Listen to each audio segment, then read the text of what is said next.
Well, folks, with the Whitfield Report in its 5th season, and me starting my 14th year of podcasting in 2021, I figured now would be as good a time as any to start a Patreon page for the podcast. And I know everyone these days has a Patreon page who is a podcaster, but let me tell you what you're going to get if you decide to join the Whitfield Report Patreon. At the $1 level, you'll simply be contributing. That'll simply be a way of saying thank you, and I appreciate it, but that's that. However, at the $3 level on up, you're going to be getting access to an exclusive podcast that I'm hoping to do weekly called the Savage Express Podcast. And on that podcast, exclusive to Patreon subscribers and supporters, I'll be covering music and movies and pop culture and personally and anecdotes in ways that I can't cover on YouTube or traditional podcast platforms. I'm hoping to do this every week.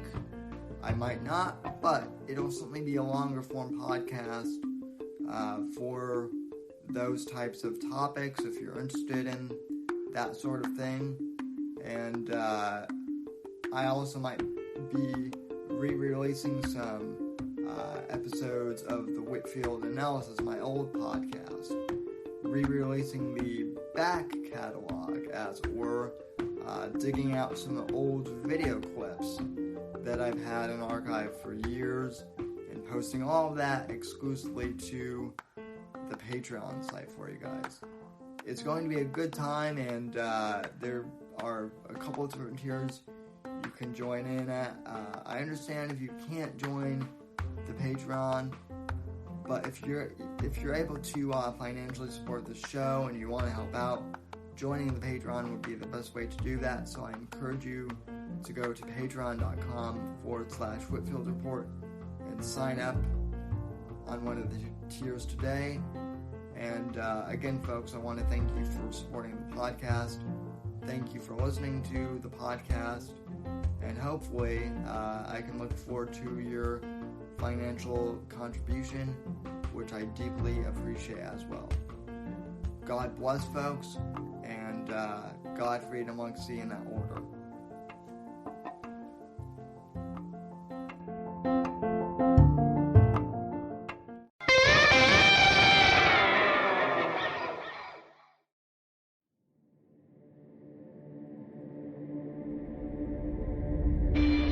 Owen Benjamin tried to poison my lasagna. That's how you're going to try and diss someone in a wheelchair? By saying that the wind blew them over? That's your slight jab at me, buddy? Nice try. Must be nice to try and make jokes like that. Found out about Owen Benjamin and the Unbearables. I can't remember exactly who told me about them. It might have been one of them who had reached out to me, actually. Long story short, in like March of 2018, I was looking to, of course, continue building the show, and I was looking for a group of networkers, kind of like-minded creative conservatives, and I was told about the Unbearables. I found out about Owen through the JRE podcast. To be honest, I wasn't really a big fan of him comedically. Like, I thought he was okay, but he wasn't, great. But I kind of liked what he was doing with the whole, anti-trans kids thing. That really spoke out to me. And in the beginning, the Unbearables seemed to be a great network. People who were doing creative stuff like art and design and podcasting and video production, parody, songs, musicianship, in the case of Chuck Boris, and just late night streams, which was how I met the original DZ guys.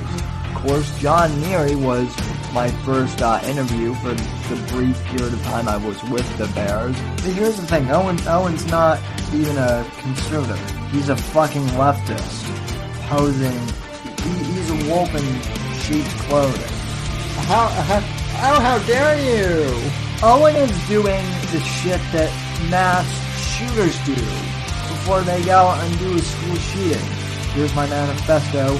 We need to get rid of the weak people, and I'm not saying he's going to be the one to do this. An Australian man murdered his wife with a pair of scissors, stabbed her in the chest. This is a warning to the general public about Owen Benjamin. We've warned you. How dare you? Must be nice. According to him, the goat urinated on him first, in front of Amy. all this gay talk is pissing off my German Shepherd.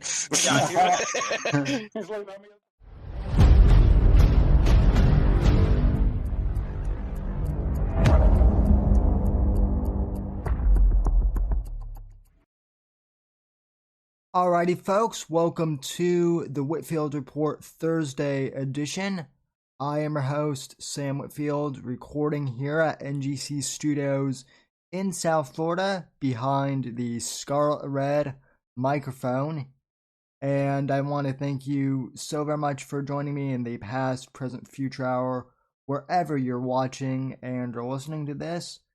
Contact info as usual. You can follow me on Twitter and Instagram at @7DBurr_NDC. Hashtag Whitfield Report. Follow me on Gab, Parler, and Minds at Sam Whitfield. Facebook.com/The Whitfield Report. TheSamWhitfield.com. If you'd like to go to my website. Subscribe to the podcast on Apple Podcasts, Spotify, or wherever else you get your podcasts. Also now included on Audible as well. Streamlabs.com/Whitfield Report if you'd like to donate live to the show on Saturdays. Although you can leave me donations there anytime and I'll read them at the beginning of the next show. Also, patreon.com/The Whitfield Report if you'd like to contribute monthly. All links will be down in the description below on YouTube and also in the show notes of the podcast as well. Alright, folks, so today is Thursday, and usually on Thursdays, ladies and gentlemen, we here at NGC Studios like to do Pop Culture Thursdays, usually. It's the one day a week, where I usually take a break from politics to review like a movie or a novel or maybe a video game or something non-political and more pop culture entertainment related, and that's what we try to do here on Thursdays with the Thursday show. But folks, I've got to be honest, as of late it's been really difficult to do Pop Culture Thursdays, and the reason being is simply because cancel culture has run amok, and it's getting to the point where, look, I've talked about cancel culture before on the Saturday stream and on some of the other streams I've done before and podcasts, so it's nothing new, but cancel culture is literally getting worse. It's progressing a rather spreading like a cancer all across popular culture and entertainment, to the point where we won't have a pop culture soon if this continues, and it's getting even more ridiculous.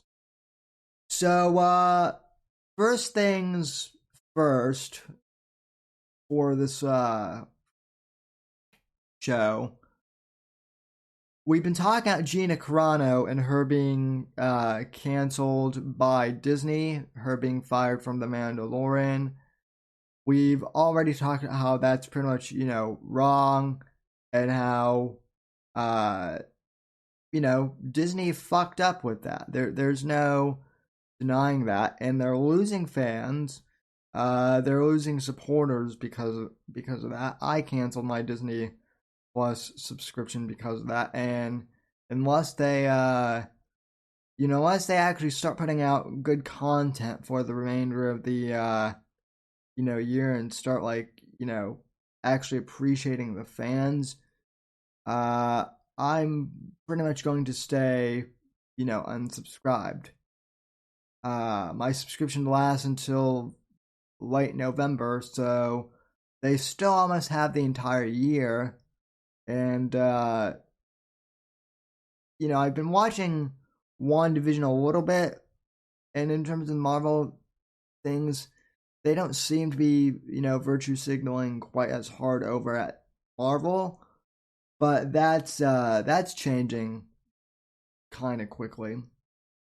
But anyway, yeah, Gina Carano is she's been a topic on the show for the last couple weeks now, and people have been asking, is anyone gonna stand up for her? Is anyone gonna speak out for her? And Bill Burr actually spoke up and spoke out on Gina's behalf, and this clip has been played around on various shows this week, various podcasts. Some people think that Bill Burr did the right thing. Some people didn't think he did enough.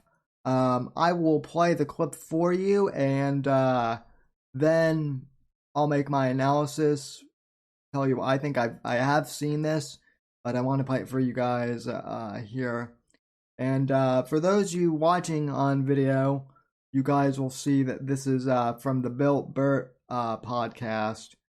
Not the Monday morning podcast, but he does a podcast with fellow comedian Bert Kreischer called the Bill Burt podcast.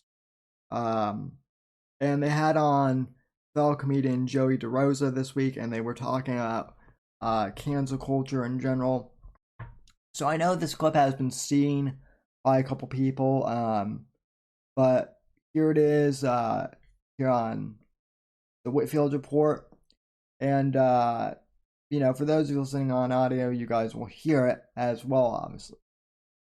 So anyway, clip number 1. Let's roll the tape. Thing that a woman did, they're gonna make a guy's fault. Every fucking thing. It's like there's just no. Is it ever? Hey, I got a little caught up in my own fame. Hey, maybe I was drinking too much. Hey, maybe I surrounded myself with the wrong people. It's just like, come on, man. What you drives want to me? hear what Janet Jackson lost after this? Yeah. All right. So didn't she also agree to have her titty come out on the fucking Super Bowl? I mean, you got to. That's the debate. That's the part I don't understand. That's network television. It's like they're both guilty, but now it's becoming like. Also, too, nobody's cursing Janet. Nobody's going, well, Janet, I guess your career just kept cruising as your brother Michael's crumbled. And it's like, so, I don't understand what the connection that's between. Not a good comparison, Joe, because this is like an incident that happened, and one person, there was nothing that happened to them, and the other, what did she lose? I don't know. I just don't get why Justin. You can't take your titty out on NBC. Okay, well, people know this. But people knew that before then. I think it was one of those things. Well, let's do something shocking. It'll help both our ticket sales, and it blew up in their face. And it was almost like he was the getaway driver, and she went in to rob the bank. He fucking took off in the car. I mean, yeah. What did she lose? As far as rehearsals go, that was never done, him ripping that off. So that story sticks, that she didn't know that it was going to happen unless they talked about it. But it says that the Grammys were the following week, which both Timberlake and Jackson were scheduled to present and perform. Oh, yeah. So this is the other thing that's been going on. I wasn't intending really to bring this up, but I guess Justin Timberlake got Me Too'd for something innocuous, and he's doing the whole, I'm sorry, I'm a toxic white male, we can do better, which I have my own thoughts on that, but we'll get to that in a bit.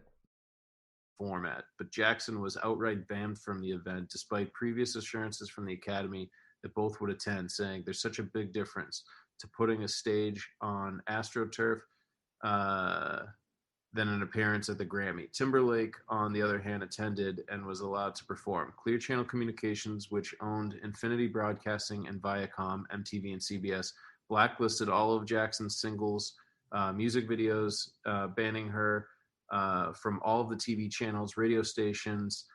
The company owns, stifling airplay and making her new album, Demita Joe, her lowest selling album since 1984. The disgraced singer was forced to resign from the movie deal she had just signed, and even a statue of Mickey Mouse wearing Jackson's Rhythm Nation costume was dismantled following the continued backlash. In an attempt to break the heat of the constant bashing, Jackson went on SNL mocking the entire situation. That sounds like the classic overreaction. Yeah.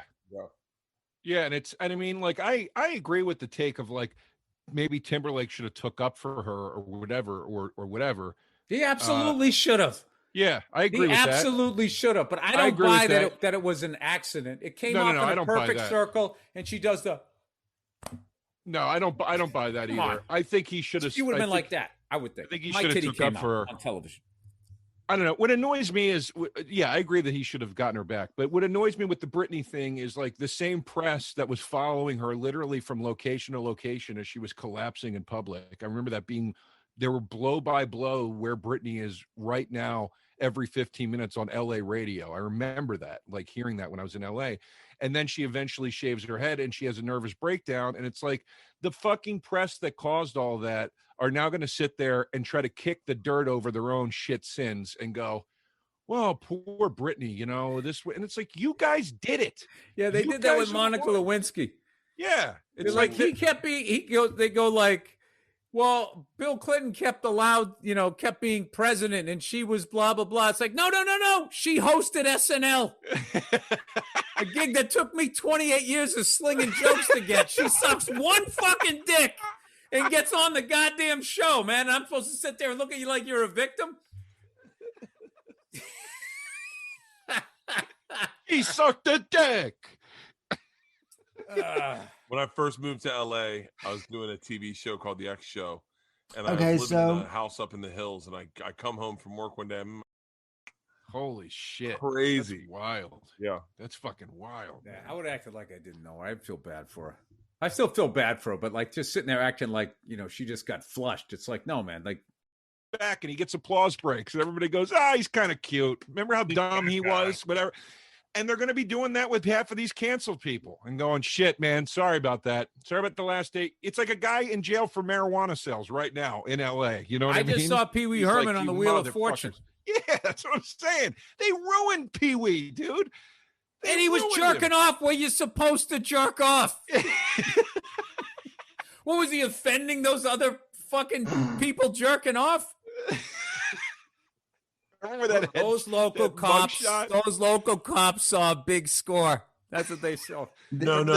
It was one closeted police chief. He's like, these guys are getting away watching gay porn and jerking off. We're not allowed to do this. We're busting them every Friday night. Dude, I thought he was going to get out of it because he went on the MTV Music Awards right after it and had a great opening line. He came out. He's like, hey. And everybody was going nuts applauding him.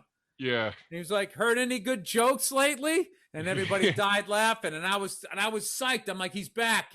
And then that was it. Remember Dice? I didn't even like Pee Wee till I knew he jerked off.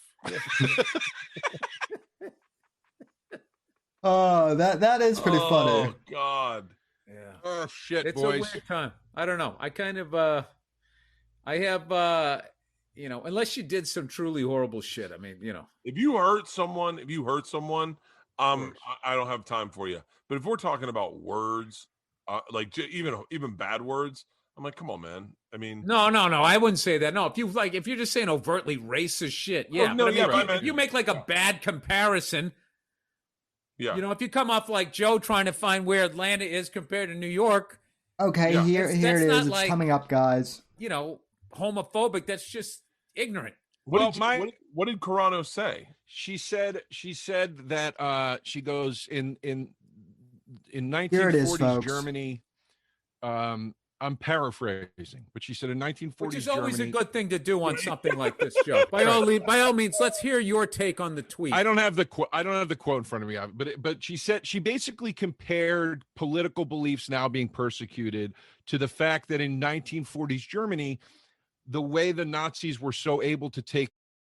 Now, for those of you guys listening on audio, you guys can't see this, but up to this point, Bill Burr, is his usual animated, kind of hyper self. But now that Joey DeRosa has brought up Gina Carano,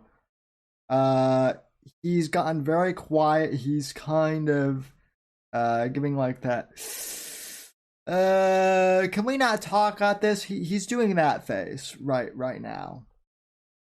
Power and do whatever they wanted was because they brainwashed citizens into picking on their Jewish neighbors and eventually attacking their Jewish neighbors. And she said, how is that any different from attacking people for their political beliefs? I get what she was trying to say. Obviously, any comparison to anything with the Holocaust is it's a shoddy comparison. You're going to piss people off. It's a dumb thing to do. I'm not disagreeing with any of that. But here's what bothered me. The grounds for her being fired based on that opinion was that she was somehow reducing the plight of Jewish people during World War II. Okay, I get that. I understand that perspective. However, how is it any different from all the people on the left when Trump got nominated or elected and they said he's like Hitler? How is that any different? That's okay. And Joey DeRosa here, the comedian on the bottom, he makes a good point, and I've said that too on the podcast before here on the Whitfield Report. I've said that myself, right?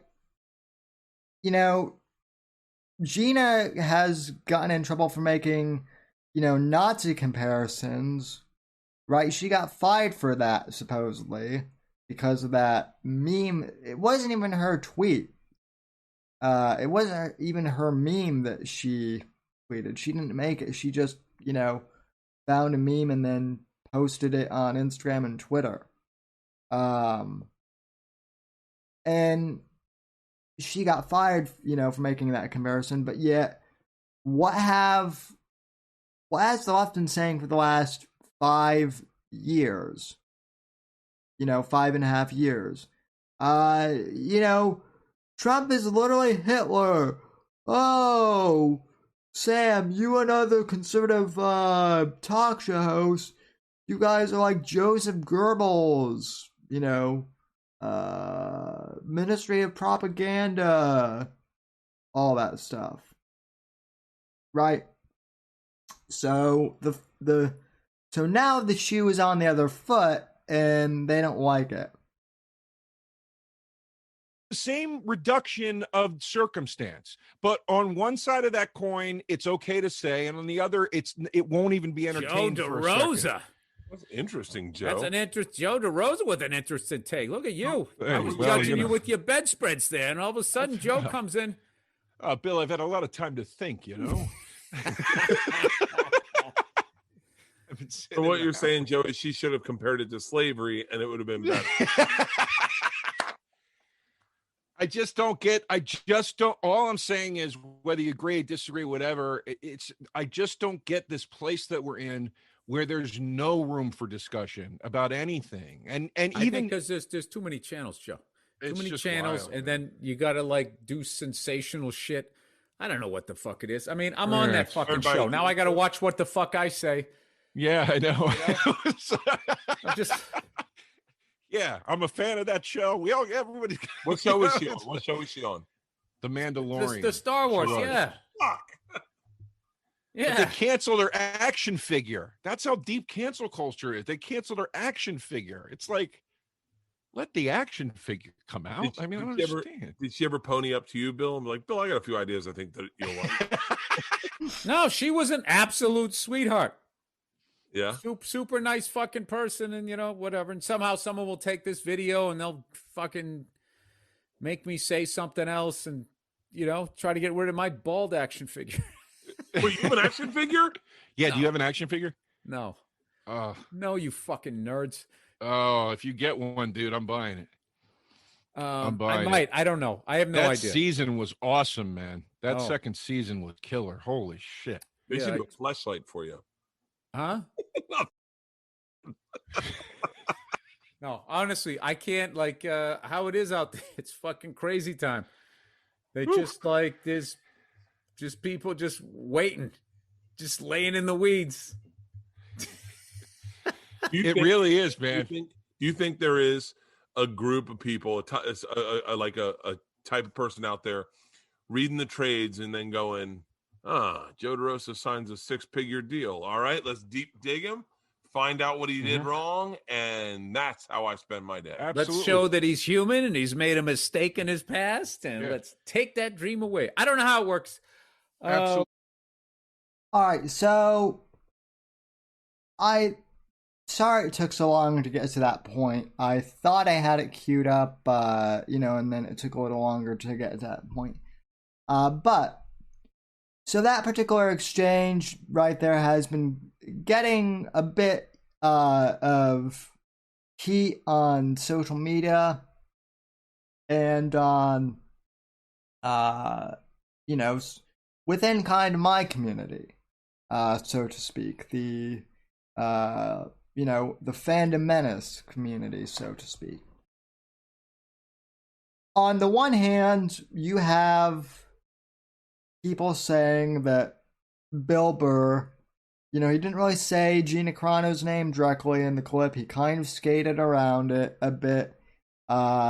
He skated around the issue a bit on his topic last week, and there are people out there who think, what, Bill Burr should have, he should have just come out and said, he should have defended Gina Carano directly. He should have just gone all out, balls to the wall. And then, there's the portion of the community that is like, no, Bill Burr did the right thing. He kind of kept his mouth shut. He did speak out a little bit, but he did the right thing in terms of keeping his mouth shut and,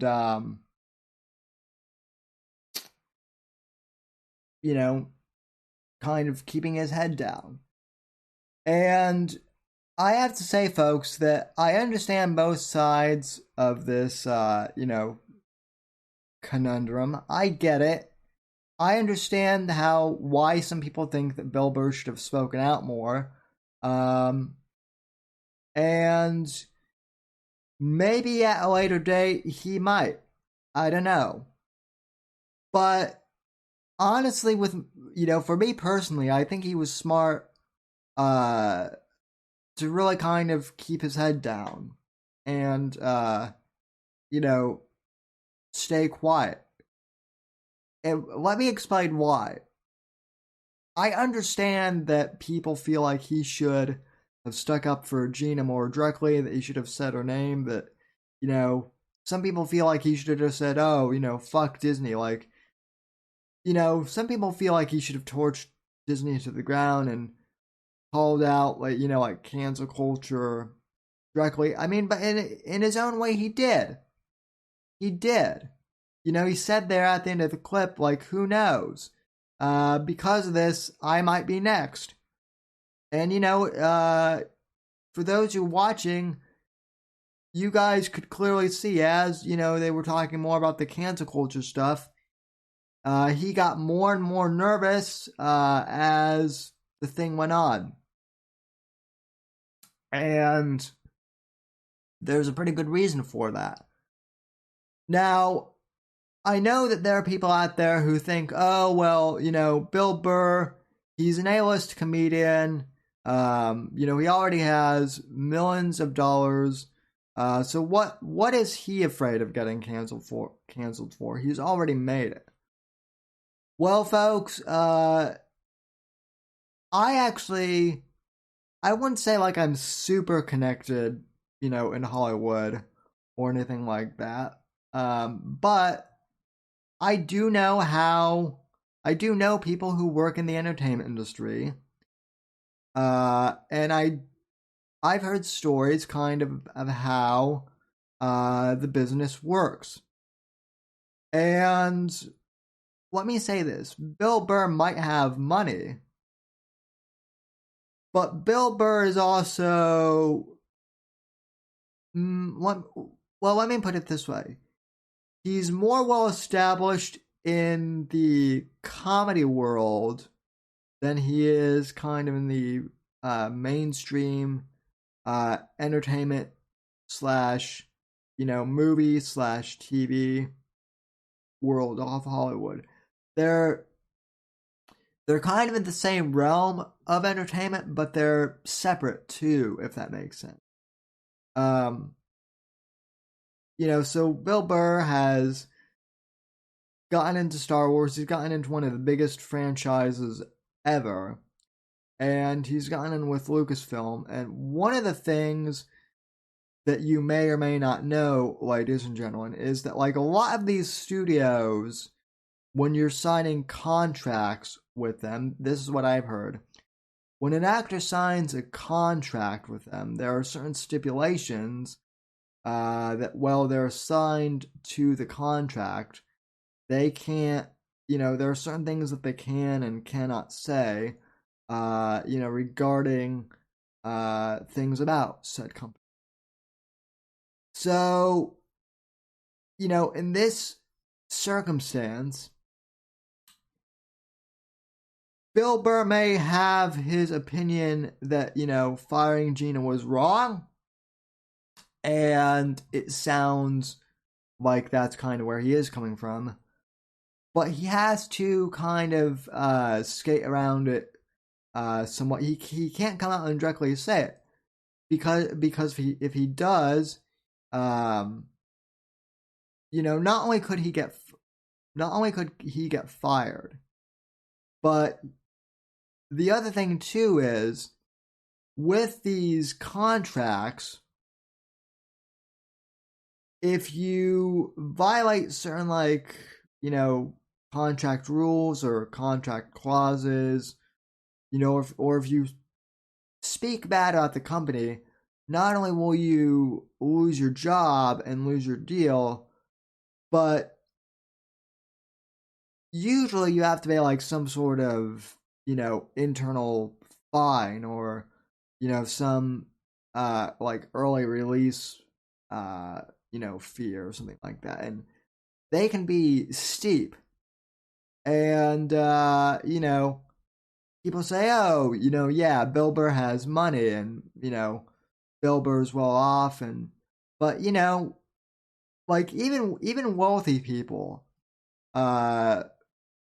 especially people like Bill Burr who, Bill Burr kind of seems like more of, he's still a celebrity, but he kind of seems like more of one of those more like independent, celebrities. He kind of has his own, gigs going, like he funds and produces like a lot of his own stuff. So,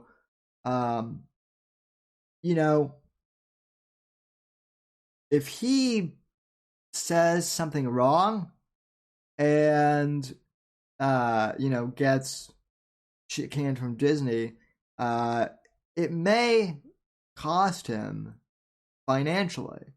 And it may open him up to lawsuits and, contract violations and all sorts of stuff. I almost guarantee you, ladies and gentlemen, that when Gina was fired, and let go, I guarantee you that Disney most likely sent out like a memo to everyone internally, including all the actors, saying, hey, you can't really speak about this. We're gagging you. If you do say anything about this, you're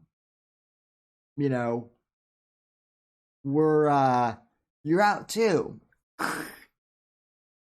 And So I think that's kind of the fear here, and that's the apprehension you're seeing with Bill Burr. Would I have liked to have seen him speak out more? Yeah, in an ideal world, ladies and gentlemen, in an ideal world, Disney wouldn't have canceled her in the first place. In an ideal world, Disney would have never fucked up Luke Skywalker's character the way they did in The Last Jedi. In an ideal world, they wouldn't be kowtowing to the Chinese market with, filming Mulan right next to a Uyghur concentration camp, right? But we don't live in that world. So, Bill Burr in his own way has kind of spoken out, and there are those out there who are saying that, he's already, there's already blood in the water with him. In fact, some of the same Fire Gina Carano SJW trolls on Twitter are now tweeting out stuff like, cancel Bill Burr because he's a white cis male. Right? Even Rosario Dawson, who is a black liberal, she's married to Keith Ellison, or is dating Keith Ellison, one of the top DNC strategists. Some of these trans activists, the SJWs, want to cancel her because I guess her something weird like her her depiction of Ahsoka Tano is not it's not trans friendly or something. It's something really bizarre and weird like that. Which is that's weird in of itself because Ahsoka is clearly a female character. Yeah, she's an alien. She's a Twi'lek character in the Star Wars universe, but still, very much a female character. And now you have the SJWs wanting to cancel Henry Cavill as well. Superman. Why? Because he dated Gina Carano in the past. There's been some news lately that J.J. Abrams got hired by Warner Brothers and is slated to do an upcoming Superman movie. And there are rumors that Henry Cavill may be out as Superman. I've read a bunch of stories like those. I don't know if that's the case for sure. But the mob is definitely looking to take out Henry Cavill. Why? Because he's a white cis male who really his big sin is he's not really been political. He's not woke. He's not kowtowing to Black Lives Matter or any of these other social justice quote unquote causes. He's merely a guy who goes to work, acts, put his lines on the screen, and then goes home and raps for the day. And fans love him. He's a nerd at heart, and yet they're trying to cancel him. Chris Pratt, they're trying to cancel in general because Chris Pratt is a conservative. I don't think they'll be as successful with canceling Chris Pratt because he is an A-list actor with Disney, with Guardians of the Galaxy. That might not matter. They still might try and cancel him. But I believe he's doing Guardians of the Galaxy 3. Right, that's coming up. And I think that's the end of his contract with Disney. And then I know for a fact, he's going over to Amazon to work on Jack Carr's The Terminalist, that series, which I've talked about Jack Carr, and he's a fantastic novel. We'll cover the Jack Carr series on another stream. But the overall point is it's not just Gina Carano anymore that they're canceling or trying to cancel. The reality of the fact of the matter is, folks, the reality of the situation is now these SJWs are just canceling people, not even for being conservative, but because they're not woke enough. They're not progressive enough, quote unquote, in their opinion. And so even if you're a liberal in good standing, right, you can still get canceled if you're friendly with a conservative. You can still get canceled if you don't go to bat for the cause, or if you're just apolitical, like Henry Cavill is. It's it's sad. Chrissy Hind of the Pretenders, she she's a big animal rights person, a big feminist. She used to be adored by the left. Now the left-wing Twitter mob is going after her because she, her theme song, hit song with the Pretenders, "My City Is Gone," that was Rush Limbaugh's theme song for 32 years for that radio show. And she respected Rush, although she disagreed with him. And so because she had at least mutual respect for Rush Limbaugh and kind of that agree to disagree mentality, like the liberals used to have back in the day, she must now be canceled as well, according to these people. It's insane, folks. It really is. Cancel culture is really going to destroy our culture. I really can't state that enough, and I know I'm rambling, but it's true.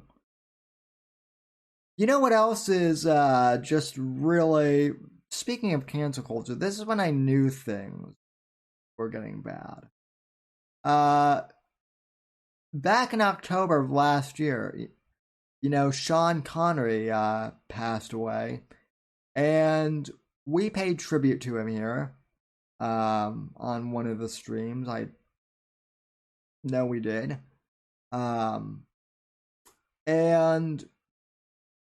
one of the things that was, it wasn't surprising, but it was just kind of like one of those wow moments anyway, is the Twitter mob, the cancel culture mob, right? Sean Connery hadn't even been dead and in the ground, but for a few hours, and they were writing articles and blogs about how Sean Connery was like supposedly a sexual predator, and that he had like, I don't know, like sexually molested or diddled one of the Bond girls like on set. They made this whole thing about like how when he was on when he was James Bond, that he was just like some horrible guy, that they were trying to Me Too him even though he was dead. Now the interesting thing is, I believe the Bond girl that they were alleging that he molested. I believe that she, by that time, was also dead. And one of her, I think it was one of her kids, spoke out and said, no, nothing happened between, my mom and Sean. In fact, like, my mom was honored to be a Bond girl, and, she enjoyed it, and she thought that Sean Connery was, attractive, and she had the hots for him, and, so it didn't go quite the way they wanted, but still, it's like, they're trying to cancel, dead guys now. They literally are. When Stan Lee passed, right, there was some crazy, woman claiming to be like his nurse or something that like claimed that he was like playing grab ass with her when he was under her care or something, and trying to Me Too him. And then it claimed that it turned out that like she was like dosing him or giving him like, the wrong amount of meds or something, and his daughter basically had to like fly her and get a new nurse and was threatening to take to court or something crazy like that. But yeah, point being is when it comes to Hollywood, pretty much cancel culture has rotted the entertainment industry, ladies and gentlemen. It really has. And it's sad. It is. And that's why it is so hard to talk pop culture these days. Is everything is getting canceled. And it's not just Hollywood. We also have a story here from let me find this in the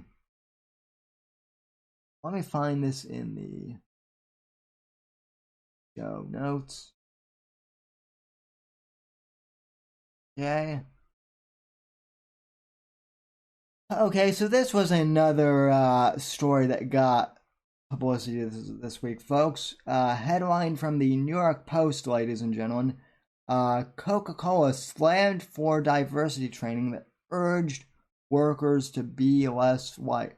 Right? This is SJW,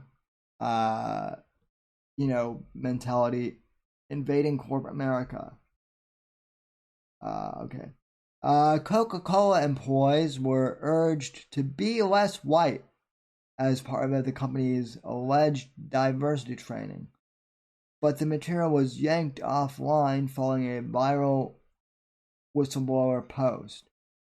The Confronting Racism course in question was offered by LinkedIn Education and allegedly utilized by the soft drink Titan. Quote, in the U.S. and other Western nations, white people are socialized to feel they are inherently superior because they are white, reads one of the slides. End quote. Allegedly from an internal whistleblower and posted on Twitter by YouTube commentator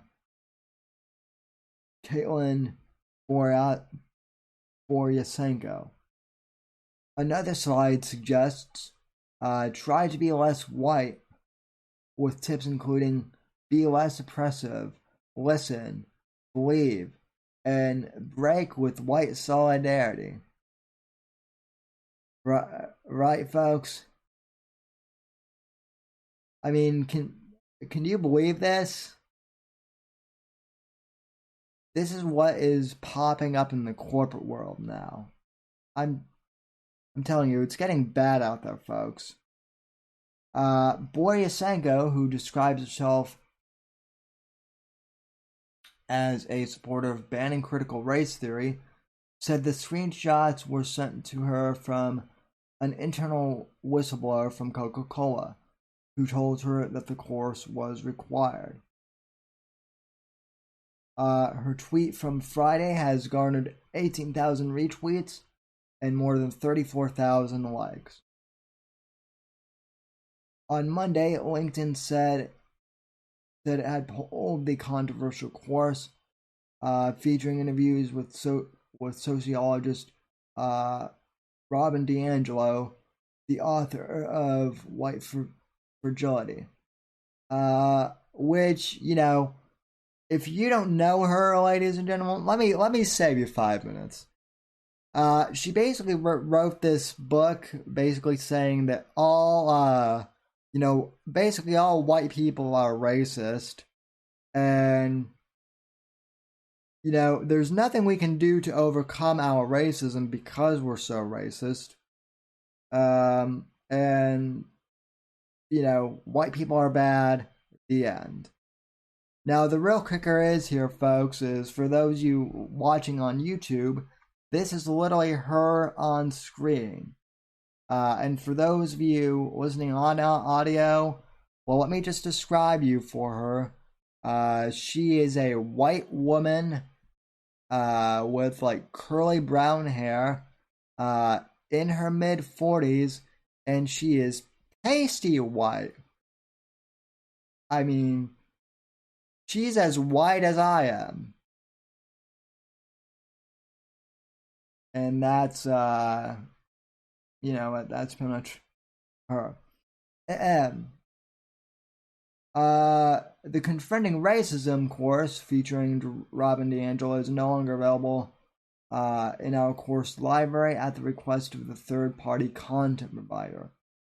We licensed the content from Nicole Liverich, Vice President of Corporate Communications, LinkedIn told Newsweek in an email.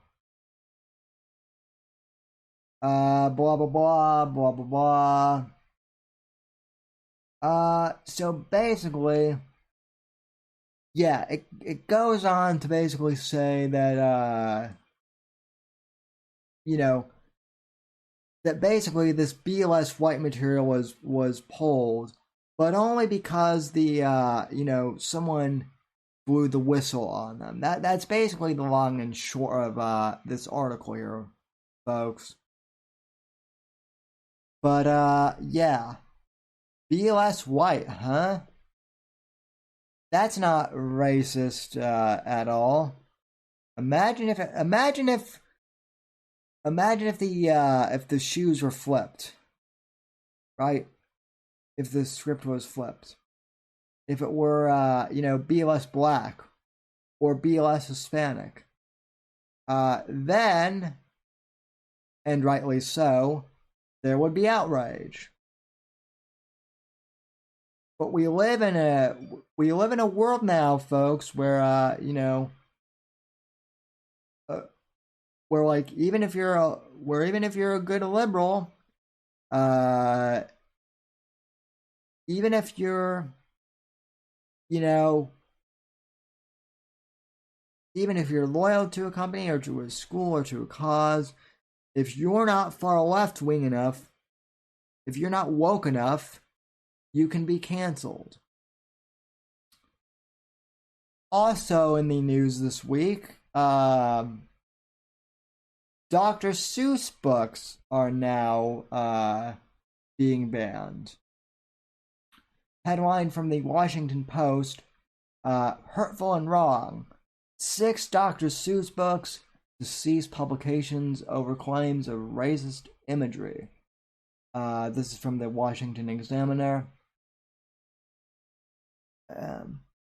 A handful of Dr. Seuss books will no longer be published after claims they contain hurtful and wrong illustrations.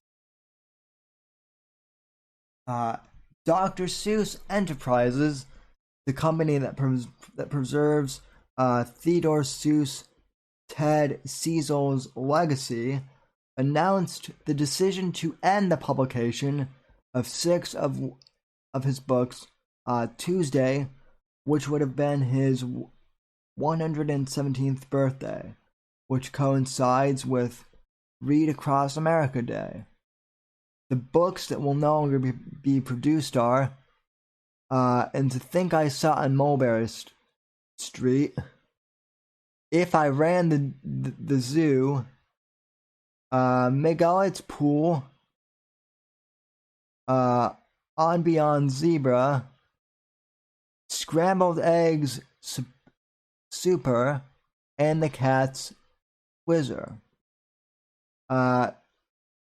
Seuss's birthday marks Dr. Seuss Day, a national celebration of the author's work for school children. We are committed to action.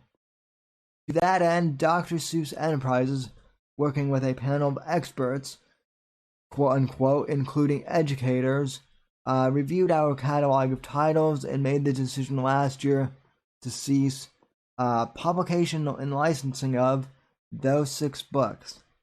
A statement from the company read, these books portray people in ways that are hurtful and wrong, quote unquote.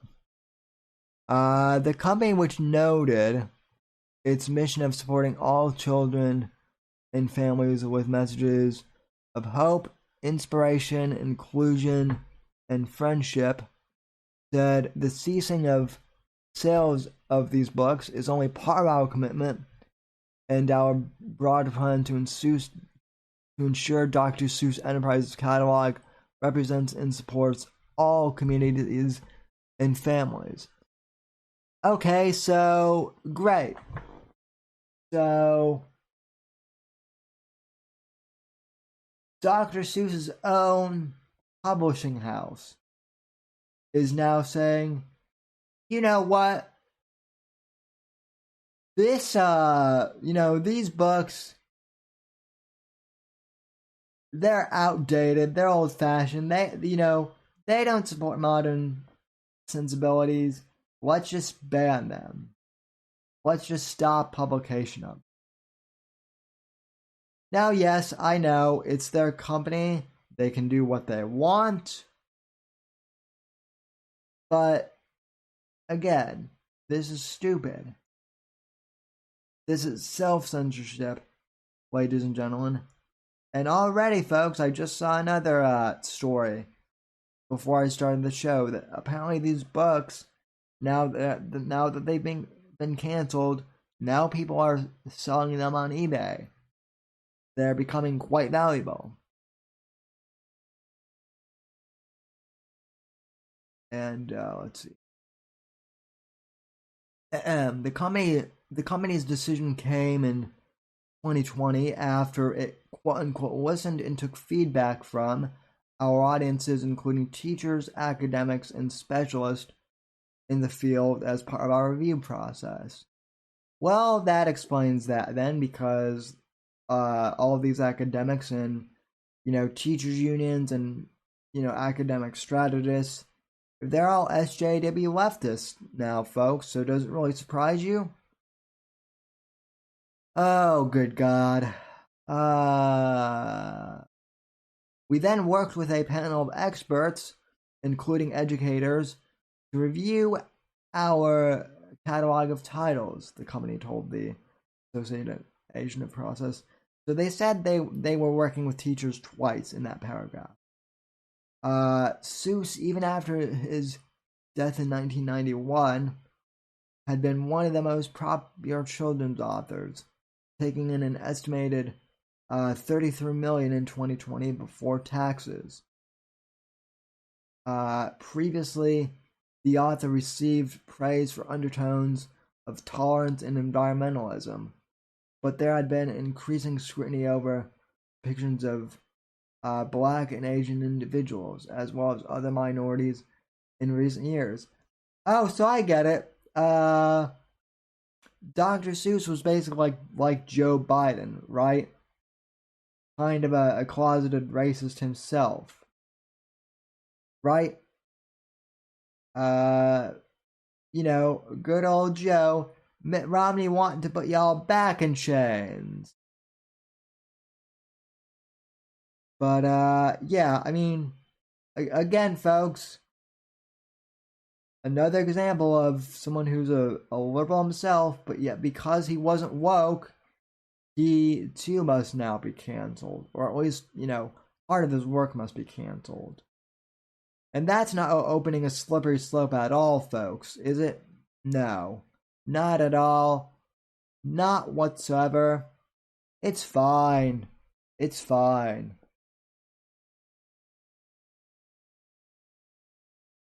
Ugh.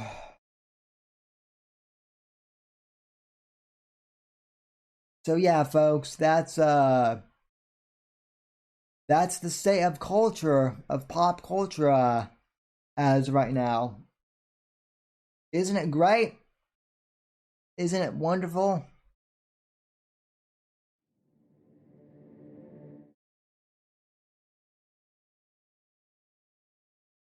Whoops, went to the starting screen there for a sec. Oof. Yeah, this social justice stuff, folks, it really is infecting our culture more so than ever. I mean, heck, I'm getting the good news is, folks, if you want to be honest, I suppose there are two ways of looking at this. The bad news is that for things like Star Wars and Marvel and Coke and basically with everything going woke, the bad news is it's annoying and everything's getting politicized, everything's getting hyper politicized and made into an issue, made into a controversy when it really shouldn't be. Coke shouldn't be publicized, politicized like this. Dr. Seuss shouldn't be politicized like this. Star Wars should actually, treat its long-term fans with respect instead of, inferring that they're a toxic male audience and, inferring that some of their actors are closeted, Nazis. Right, and canceling them. So the cancel culture is bad, folks. We understand that. But the good news is that, I have to tell you, every time something like this happens, like, I'll give you a perfect example. I've got to be honest, folks, and don't misunderstand me. This is one thing I do want to clarify real quick.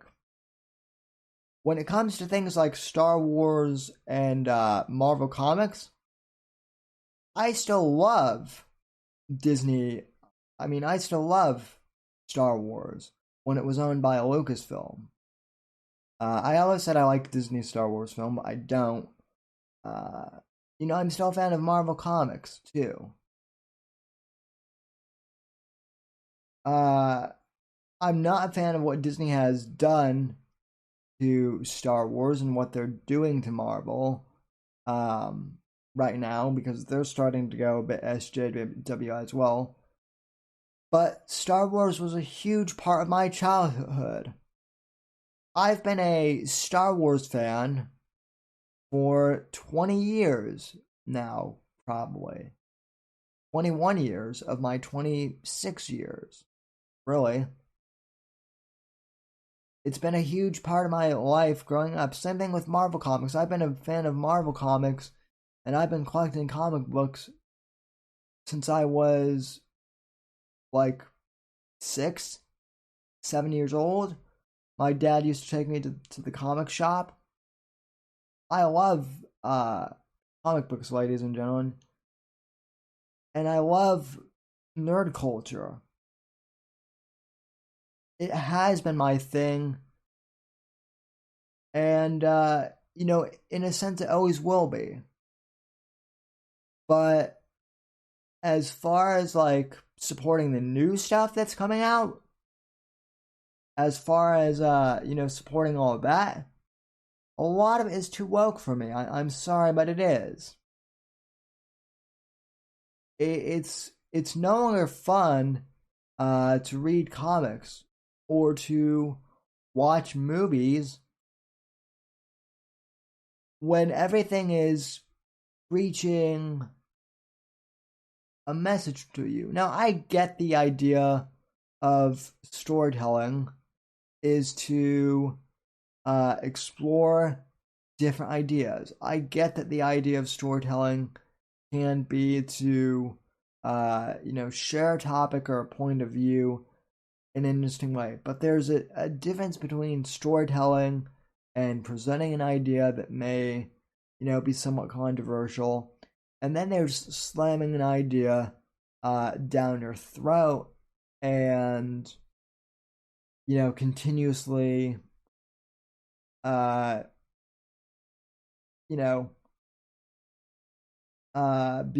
your fans. There's a difference between, showing the evolution of a character, like Luke Skywalker, and showing him age, and then there's throwing him under the bus and saying, "Oh, that guy Luke Skywalker that you thought was a hero? Yeah, it turns out he never was, and everything that has led up to this point is pointless. It didn't mean anything whatsoever. George Lucas's whole entire Star Wars saga doesn't mean a thing in Disney's eyes." That's what they told the fans when they let Rian Johnson fuck up Luke Skywalker in The Last Jedi. That's what they told the fans, and Dave Filoni tried his best to make things right with the fans and Luke Skywalker with The Mandalorian.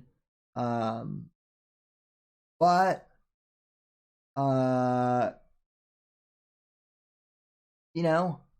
with Gina Carano being fired by Kathleen Kennedy, I'm not sure that's possible now.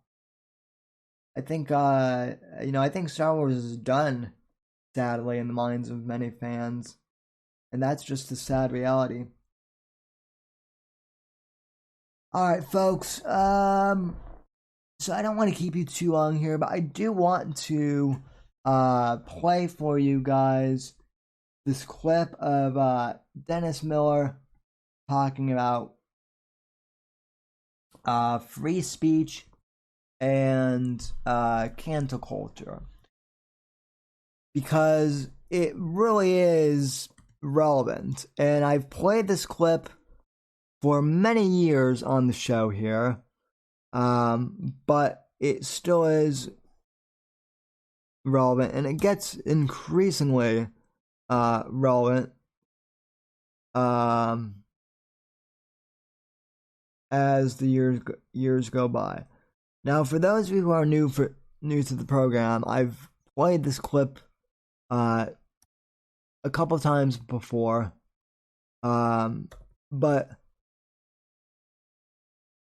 Dennis Miller, when he had his own HBO show,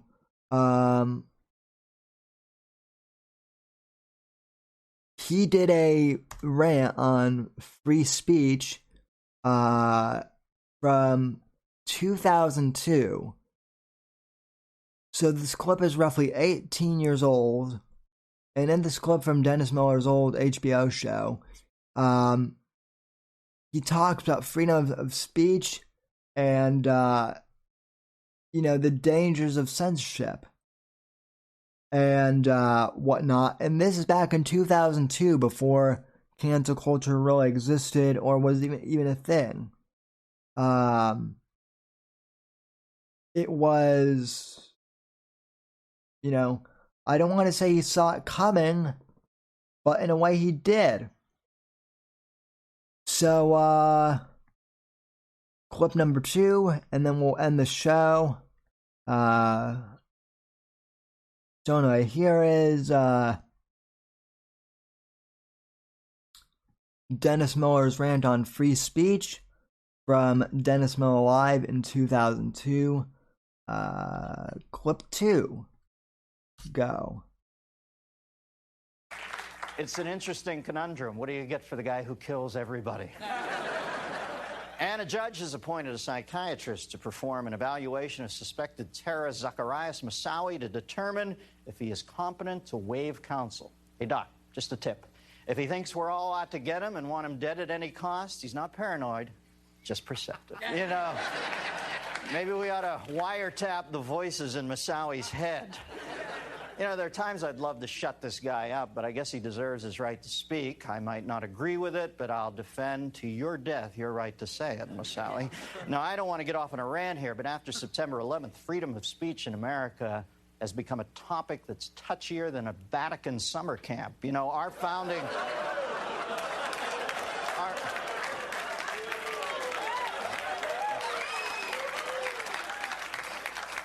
Our founding fathers were supreme champions of freedom of speech, but we should never forget that Alexander Hamilton was shot over something he said. Because in their infinite wisdom, our founding fathers also gave us the Second Amendment, the right to bear arms, which is a reminder that while we can pretty much say and do whatever we want, you better watch it, asshole.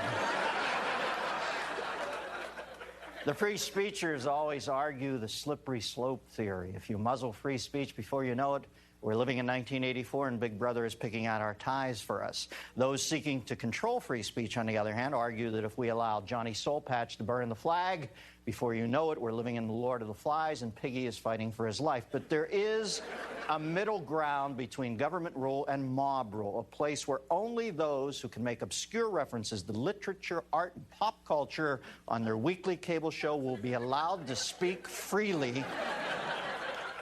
A utopia, if you will.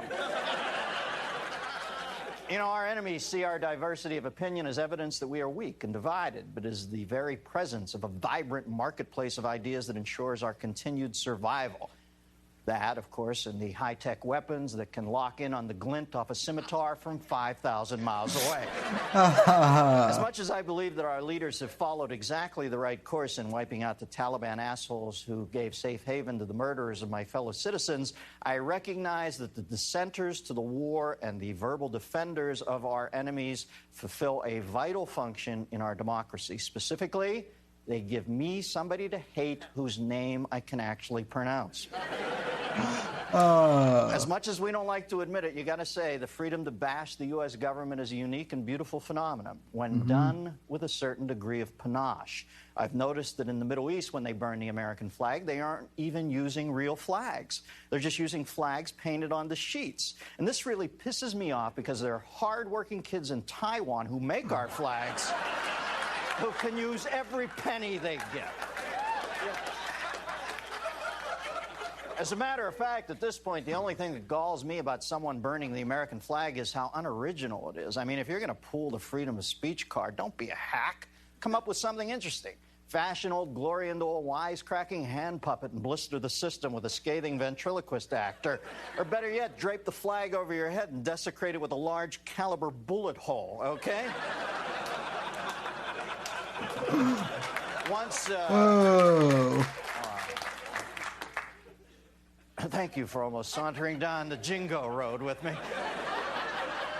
Once hotbeds of free speech, college campuses across the country have engaged in an arms race to see who can craft the most restrictive speech code. Years of political correctness, binge drinking, and dropping Bing cherries out of your ass into a shot glass have bred a backlash now where anyone who dares to stray outside the conventional school of wisdom in college is ostracized, slapped with the mark of Cain, and worst of all, made to forfeit their student activity fee discount to see Dave Matthews Jam, and more importantly, Inspire during spring fling on the quad. You know, whatever happened to the notion that college was a place where the best minds in the nation vigorously debated all sides of an issue, while the rest of us went back to the dorm and tried to get laid? Usually by ourselves. You know, I have no problem. I have no problem with people who respond to what they don't agree with. I enjoy the drama of a toppled podium and the sound of microphone feedback as much as the next guy. What I do have a problem with are the people who fail to see the glaring hypocrisy of screaming the word "shut up" into a bullhorn. Why should even the most repugnant ideas receive the same freedom of expression as more accepted ones? Because the American system is less a free marketplace of ideas than it is a playground of free ideas. And the best way to dispense with the unpopular ideas is to let them roam free on the playground so they can have their asses kicked up and down the jungle gym by the cool ideas. You know, the ability to be critical of our government is what makes this country great. Thanks to these freedoms, we get the hip irreverence of Art Buchwald, the folksy, politically incisive song stylings of Mark Russell, and the fantastic parodies of the group The Capitol Steps. And it's for these reasons alone we must squash free speech immediately and become a police state. You know, we need to let those who repulse us have their say alongside those whose speeches make us rise to our feet in applause. How else will the shiny pearl of wisdom stick out against the black velvet of stupidity? It's better to just let the Ku Klux Klan march through your town than it is to waste your time and money trying to stop them. Instead of challenging their right to free speech, use your energy to point out to your children the irony of the fat guys in the pointy hats and the pea-stained bed sheets spouting forth all sorts of monosyllabic eugenic claptrap, and all the while claiming to be the master race. Of course, that's just my opinion. I could be wrong. Now, that was back from 2002, ladies and gentlemen, before cancel culture was even a thing, really. But I think it's just as relevant now, hell, even more relevant now in 2021 than it was in 2002. That clip is almost 20 years old. And I play that clip often because, really about every 6 months or so, because I think it really does sum up the free speech issue to a T. Sure, there might be ideas that we find repugnant. People may say things that we disagree with. Hell, people say things I disagree with all the time. But everyone should still have their right to free speech as long as they're not directly threatening someone, or doxing them, or intentionally trying to cause harm. Obviously, there are exceptions to the rule, but by and large, free speech, it's not that hard. If you agree with something, good. If you disagree with it, don't get huffy and, try and, take someone down. Either, disagree with them, or, if it's too much for you, just leave. Just leave. And,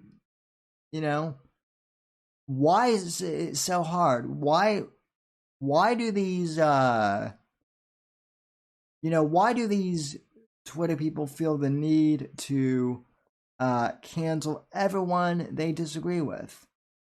Are their lives really that miserable? Are their lives really that miserable and unfulfilled that they can't, stand to hear ideas that they don't agree with?